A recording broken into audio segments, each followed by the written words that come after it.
বিসমিল্লাহির রহমানির রহিম। পরিসংখ্যান ব্যুরোর নিয়োগ পরীক্ষায় এই প্রশ্নগুলো এসেছিল। বাংলা থেকে কয়েকটি গুরুত্বপূর্ণ প্রশ্ন থাকছে আজকের আয়োজনে। সনাতন শব্দের অর্থ কী? সনাতন শব্দের অর্থ হচ্ছে চিরন্তন। সনাতন অর্থ হচ্ছে চিরন্তন, স্থায়ী, শাশ্বত বা প্রাচীন। কুটুম শব্দের অর্থ কী? কুটুম শব্দের অর্থ হচ্ছে অপশন খ, আত্মীয়। চারটি অপশনের মধ্যে থেকে কুটুম শব্দের অর্থ হচ্ছে আত্মীয়। পরের প্রশ্ন, এক কথায় প্রকাশ করুন। শত্রুকে দমন করে যে। শত্রুকে দমন করে যে বা অরিকে দমন করে যে, এক কথায় প্রকাশ হবে হচ্ছে অরিন্দম। পরের প্রশ্ন, কোন বানানটি শুদ্ধ?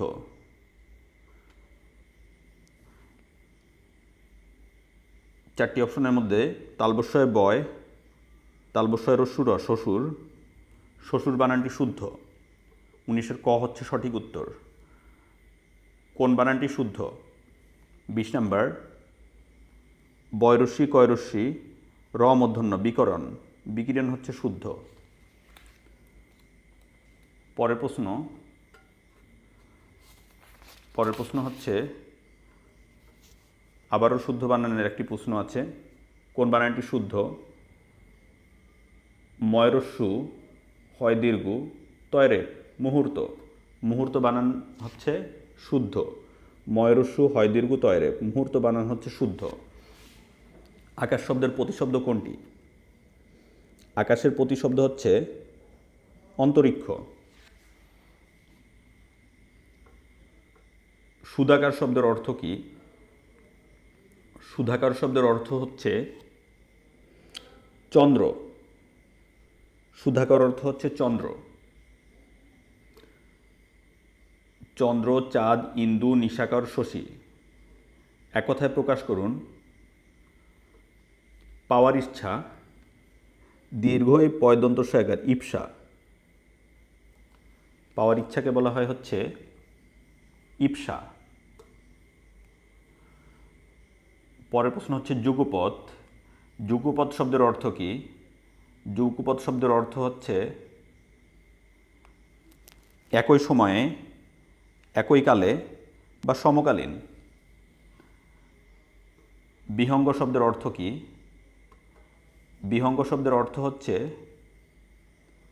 পাখি। বিহঙ্গ শব্দের অর্থ পাখি। সাহেব শব্দের বহুবচন কি? সাহেব শব্দের বহুবচন হচ্ছে সাহেবান। তিমির অর্থ কোনটি? তিমির অর্থ হচ্ছে চারটি অপশনের মধ্যে থেকে অপশন ঘ। তিমির অর্থ হচ্ছে অন্ধকার। লালসালু উপন্যাসের লেখককে? লালসালু উপন্যাসের লেখক হলেন সৈয়দ ওয়ালিউল্লাহ। 29-এর ক হচ্ছে সঠিক উত্তর। সৈয়দ ওয়ালিউল্লাহ লালসালু উপন্যাসের লেখক। গ্রামীণ পটভূমিতে রচিত বহুমাত্রিক কালাতীর্ণ উপন্যাস লালসালু 1948 সালে প্রকাশিত হয় এবং উপন্যাসটি রচনা করেন সৈয়দ ওয়ালিউল্লাহ। কোন বানানটি শুদ্ধ? শুদ্ধ বানান হচ্ছে দন্তস্ব ময়পট দীর্ঘ মূর্ধন্যরেব, সম্পূর্ণ হচ্ছে শুদ্ধ বানান। পরের প্রশ্ন, বৃহস্পতি। বৃহস্পতি শব্দের সন্ধি বিচ্ছেদ কোনটি? বৃহস্পতি শব্দের সন্ধি বিচ্ছেদ হচ্ছে বৃহৎ, বৃহৎ প্লাস পতি। বৃহস্পতির সন্ধি বিচ্ছেদ হচ্ছে বৃহৎ প্লাস পতি। ঠোঁটকাটা বলতে কি বোঝায়? ঠোঁটকাটা বলতে বোঝায় হচ্ছে স্পষ্টবাদী। স্পষ্টভাষীকে ঠোঁটকাটা বলা হয়। দম্পতি কোন সমাসের উদাহরণ? দম্পতি হচ্ছে দ্বন্দ্ব সমাসের উদাহরণ। বাংলা স্বরবর্ণ কয়টি? বাংলা স্বরবর্ণ হচ্ছে 11টি। ক্রিয়াপদের মূল অংশকে কি বলা হয়? ক্রিয়াপদের মূল অংশকে বলা হয় হচ্ছে ধাতু। জানালার শব্দটি কোন ধরনের শব্দ? জানালা এটি একটি বিদেশি শব্দ। দুই বর্ণের পরস্পর মিলনকে কি বলা হয়? দুটি বর্ণের পরস্পর মিলনকে বলা হয় সন্ধি। মেঘে বৃষ্টি হয় এটি কোন কারকের উদাহরণ? এটি হচ্ছে অপাদান কারকের উদাহরণ। মেঘে বৃষ্টি হয়। কপল অর্থ কি? কপল অর্থ হচ্ছে গণ্ডদেশ বা গাল।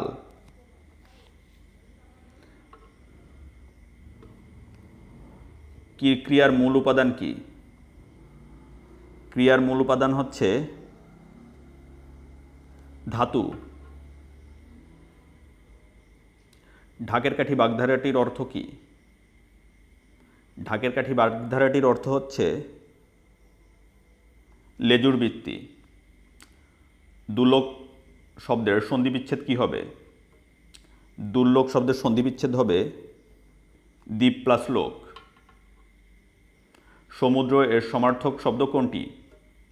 সমুদ্র এর সমার্থক শব্দ হচ্ছে পাথার। নাটিকা কোন অর্থে স্ত্রীবাচক শব্দ? ক্ষুদ্রার্থে স্ত্রীবাচক শব্দ হচ্ছে নাটিকা। যার চক্ষুলজ্জা নাই তাকে কি বলা হয়? তাকে বলা হয় চশমখোর। বিপদে মোরে রক্ষা করো এ নহে মোর প্রার্থনা এটি কোন শ্রেণীর বাক্য? এটি জটিল বাক্য। সকল অর্থ সমস্ত এবং দন্তস্ব কল সকল অর্থ হল সমস্ত এবং তালবস্য কল সকল এর অর্থ কি? তালবস্য কল সকল অর্থ হচ্ছে মাছের আঁশ। কুহক শব্দের সমার্থক শব্দ কোনটি? কুহক শব্দের সমার্থক শব্দ হচ্ছে মায়া। ধন্যবাদ ভিউয়ার্স, আজকে ভিডিওটি এ পর্যন্তই। আমাদের ভিডিওগুলি ভালো লেগে থাকলে চ্যানেলটি সাবস্ক্রাইব করুন এবং নতুন নতুন ভিডিওর আপডেট পেতে পাশে থাকা বেল আইকনটি প্রেস করুন। আপনি অ্যাটলিস্ট 2 বার এই ভিডিওটি দেখবেন। 2 বার ভিডিওটি দেখলে এখানে যতগুলো ইনফরমেশন আছে আপনার খুব ভালোভাবে আয়ত্তে চলে আসবে। সবাই পড়াশোনার মধ্যে থাকুন, ভালো থাকুন, সুস্থ থাকুন। আসসালামু আলাইকুম।